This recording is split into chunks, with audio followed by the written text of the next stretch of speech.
नमस्कार,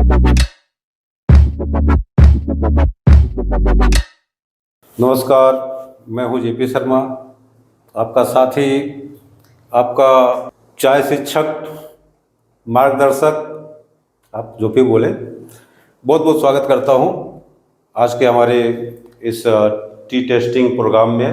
basically T testing मैं बाद में करने वाला हूं, अभी फ़िलहाल पिछले वीडियो की जो अधूरी बातें थे उसको मैं आज पूरा करूंगा। पिछले वीडियो में मैंने टी ग्रेड के बारे में बताया था। टी ग्रेड मतलब सीटीसी के बारे में बताया था, नॉट दार्जिलिंग टी और सब ऑर्थोडॉक्स वगैरह के बारे में। तो मैंने जो सीटीसी चाय के बारे में बताई थी कि कितनी ग्रेड होती है, उसकी प्राइमरी, उसकी सेकेंडरी, उसकी मेसिंग मतलब ग्रेडिंग प्रक्रिया क्या होती है, क्या क्या मेस यूज़ होता है, ये सारी मैंने बात को डिस्कस किया था। तो आज हमने क्या किया है कि इन ग्रेडों को कैसे पहचाने, इसके लिए हम कुछ ग्रेड के वीडियोज़ वगैरह दिखाएंगे, उसके फ़ोटोज़ वगैरह दिखाएंगे और कंपैरिजन भी करेंगे। और इसके लिए हमने एक ही बागान के 7 ग्रेड को चुना है। ऐसा इसलिए कि एक ही बागान, एक ही फैक्ट्री की अगर 7 ग्रेड रहेंगी तो उसमें आप डिफरेंसेस को आसानी से समझ सकेंगे, क्योंकि एक समय की प्रोडक्शन एक जैसी होगी, उसकी ग्रेड भी एक जैसी होगी। कोई काला, कोई पीला, कोई ग्रेनी या कोई फाइब्रस, इस तरीके का डिफरेंसेस आती हैं नॉर्मली, लेकिन एक बागान का एक समय का अगर चाय रहे तो ज़्यादा बेटर है। तो सबसे पहले मैंने आसाम की एक खास चाय बागान की मैं बात करूंगा, उसकी ग्रेड के बारे में, क्योंकि वहाँ की चाय नॉर्मली ब्राउनिश अपीयरेंस की होती है, फाइबर भी दिखती है, क्योंकि उनकी मैन्युफैक्चरिंग का जो स्टाइल है थोड़ी सी डिफरेंट होती है। वो लूज कट लेते हैं, वो देखिए मैन्युफैक्चरिंग की प्रोसेस है, ये सब चीज़ें बेसिक में समझाना मुश्किल है, एडवांस में सब चीज़ समझ में आती है।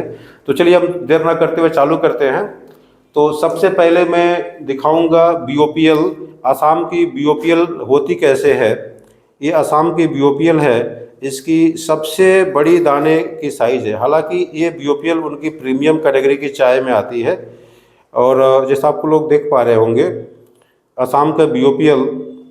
अब ये बीओपी, ये असम की बीओपी है, ये नॉर्मली ये गोलाघाट रीजन की चाय है। अब देखिए बीओपीएल के तुलना में बीओपी का साइज छोटा है। अब इस चाय में एक चीज़ देखने को आया कि ये ब्राउनिश में है और फाइबर भी इसमें है, दाना गोल नहीं है, शेप सही नहीं है। अब इसमें जो लोग नहीं जानते हैं, जो लोग बिल्कुल बेसिक हैं, उनको बता दूं, जो गोल मिर्च होती है, गोल मिर्च या काली मिर्च बोलते हैं, उस साइज़ की ये बीओपीएल होती है और उससे हल्की सी छोटी जो है बीओपी होती है। तो आप लोग समझ सकते हैं कि जो गोल मिर्च है या काली मिर्च है उसके साइज़ की क्या होगी बीओपीएल, उससे हल्की सी छोटी बीओपी होगी। एक जो एकदम गांव के लोग हैं, जिनको कभी चाय की पत्ती नहीं देखे, बागान नहीं आया, उनके लिए ये चीज़ समझना आसान होगा। अच्छा, बीओपीएसम क्या हो गया। ये एक बोल सकते हैं जो सरसों के दाने होते हैं ना, बड़े राई या सरसों जो बड़े वाले होते हैं, उस साइज़ की ये बीओपीएसम होती है। और इसकी अपीयरेंस वही ब्लैकिश ब्राउन में है, एक्चुअली ब्राउनिश ज़्यादा बोलेंगे। इसके ऊपर बॉडी फाइबर वगैरह भी है, थोड़ा सा लूज कट लेकर के चाय बनाई गई है। लूज कट एक प्रोसेसिंग में उसको अप्लाई करते हैं, कितना प्रेशर देना है नहीं देना है। तो इसकी चाय भी थोड़ी सी ब्राउनिश है, लाइट वेट है, हल्की है। असम, जैसे आप लोगों को पता है कि असम लीकर बेस्ड चाय बनाती है, उसका अपीयरेंस से कोई खास लेना देना नहीं होता है। उनकी चाय की जो टेस्ट है, जो लीकर है, जो स्ट्रेंथ है, ये सही होना चाहिए। अब ये आपको दिखा दूं बीपी। देखिए बीपी क्या हो गया, जो सरसों के दाने के जैसे होंगे, छोटे छोटे दाने जो होते हैं सरसों के, उस तरीके का बीपी दिखने को होता है। और ये भी ब्लैकिश ब्राउन में है और इनकी चाय ये भी लाइट वेट में है। तो चूँकि आसाम की मैंने एक ही बागान की सारी चाय चूज़ की थी कि मैं दिखा दूं, इसका लीकर भी हम लोग लगाएंगे, ये सब तैयारी की गई है इसका टेस्टिंग के लिए। फर्दर हम टेस्ट भी करेंगे कि छोटे ग्रेड के और बड़े ग्रेड के लीकर में क्या फ़र्क आते हैं, है ना। नॉर्मली डस्ट होगा तो कड़क लीकर होगा, और जो BOPL होगा या बड़ा साइज होगा उसमें लीकर कम आती है। तो वो हम नेक्स्ट वीडियो में उसकी चर्चा करेंगे। ये OF हो गया, तो OF क्या हो गया, ये उससे भी बारीक हो गया, BP से भी बारीक हो गया। जो सरसों के दाने की बात की थी उससे भी और बारीक, या किसी और बीज के बात कर सकते हैं, ये काफ़ी बारीक होती है। अब इस OF और भी ज़्यादा कलरी आएगी, इसके लेकर और भी कड़क होगा। अब PD क्या हो गया, एकदम OF से भी बारीक, तो इसका डस्ट में चला जाता है। इसको बोलते हैं पिको डस्ट, जैसे पहले बताया था मैंने। तो ये डस्ट कैटेगरी में आ गया। ये फैनिंग में OF क्या होगा, फैनिंग में जाएगा, और BP और बियोपेसम ये सब किस में आएगा, ब्रोकन्स में आएंगे।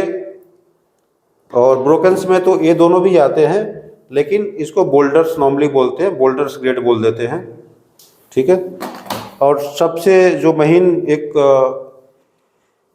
डस्ट ग्रेड आती है, इसके नीचे भी CD ग्रेड आती है, और RD SD ये सब चीज़ों के बारे में हम ज़्यादा चर्चा नहीं करेंगे। उसका मार्केट भी पोटेंशियल कोई ख़ास नहीं है, और इधर यूजेज भी कम होते हैं। फिर भी जानकारी के लिए मैं बताऊंगा। तो डस्ट ग्रेड क्या है, थोड़ी सी PD से पतली हो जाती है, और ये नॉर्मली टी स्टॉल या टी बैग वगैरह में यूज़ की जाती है। और इसमें देखिए डस्ट और PD में एक बात है, फ्लोटिंग फाइबर्स भी होते हैं।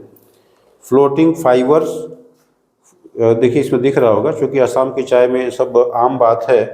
तो फ्लोटिंग फाइबर्स जो होते हैं ये अच्छी बात नहीं है, या बॉडी फाइबर जो होते हैं अच्छी बात नहीं है, क्योंकि ये इन चीज़ों का एक प्रतीक है कि जो टी क्वालिटी है, वो टी क्वालिटी मतलब टी लीफ जो है, टी लीफ अच्छी क्वालिटी की नहीं ली गई है। इस वजह से इस चाय में फाइबर आते हैं। तो सबसे पहले ये देखना ज़रूरी होता है कि आपकी कोई भी जो ग्रेड ले रहे हैं तो उसमें फाइबर कंटेंट क्या है, कितना है, तो उसकी एक डिटर्मिनेशन कर सकते हैं कि अपीयरेंस क्या हो सकती है। नॉर्मली ब्राउनिश तभी होगी जब उसमें फाइबर कंटेंट ज़्यादा होता है, या कोर्स पत्तियों से, जो बड़ी पत्तियों से चाय जो बनाई जाती है वो ब्राउनिश अपीयरेंस में ही आती है। ऐसा नहीं कि असम के सारे चाय ऐसे होते हैं, क्योंकि ये मीडियम रेंज की चाय पे मैंने चर्चा की है, और इससे पता लगेगा कि इससे बढ़िया रेंज की चाय आप इजीली डिटेक्ट कर पाओगे।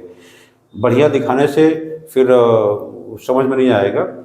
तो जो भी है, ये इन सब सातों ग्रेड के बारे में मैंने बताया। अब मैं कुछ कंपैरिजन करूंगा डुआर्स की चाय के साथ में, जिससे पता लगेगा कि डुआर्स तराई और आसाम में क्या फ़र्क है। चलिए बन रही है वीडियो में, और ये मैं आपको ट्रिक दिखाऊंगा कि किस तरीके से डुआर्स और आसाम की चाय को पहचान पाएंगे खूब आसानी तरीके से। चलिए इसमें हम लोग आते हैं।